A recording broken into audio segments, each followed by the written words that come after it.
பிரான்சில் இலங்கையர்கள் உட்பட பல்வேறு நாடுகளைச் சேர்ந்த வெளிநாட்டவர்களுக்கு இலவசமாக பிரெஞ்சு மொழியை கற்பிக்க நடவடிக்கை எடுக்கப்பட்டுள்ளது.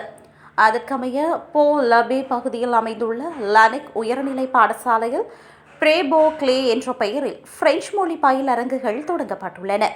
செவ்வாய் மற்றும் வியாழக்கிழமைகளில் நடைபெறும் இந்த பயிற்சியானது பிரெஞ்சு மொழியை தாய்மொழியாக கொண்டிராத மக்கள் சமூகத்துடன் ஒருங்கிணைந்து செயல்படவும் அன்றாட தேவைகளை சுதந்திரமாக பூர்த்தி செய்யவும் வழிவகுக்கிறது. இந்த திட்டம் பிரிட்டனி பிராந்திய நிர்வாகத்தால் நிதியளிக்கப்படுகிறது.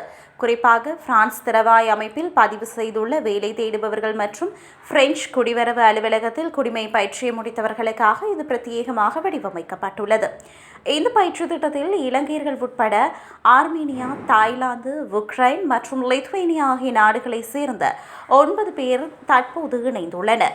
பயிற்சியாளர் ஸ்டெஃபானி பிக்னோட் தலைமையில் பேச்சு மற்றும் எழுத்து திறன்களை மேம்படுத்தும் வகையில் பயிற்சிகள் தனிப்பயனாக்கப்பட்ட முறையில் வழங்கப்படுகின்றன.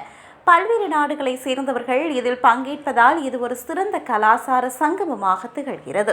வெவ்வேறு பின்னணி மற்றும் அனுபவங்களை கொண்டவர்கள் ஒன்றிணைந்து கற்பது ஒருவருக்கொருவர் புதிய விடயங்களை கற்றுக்கொள்ளவும் சமூக ரீதியாக ஒரு பிணைப்பை ஏற்படுத்தவும் ஒரு வாய்ப்பாக அமைந்துள்ளது.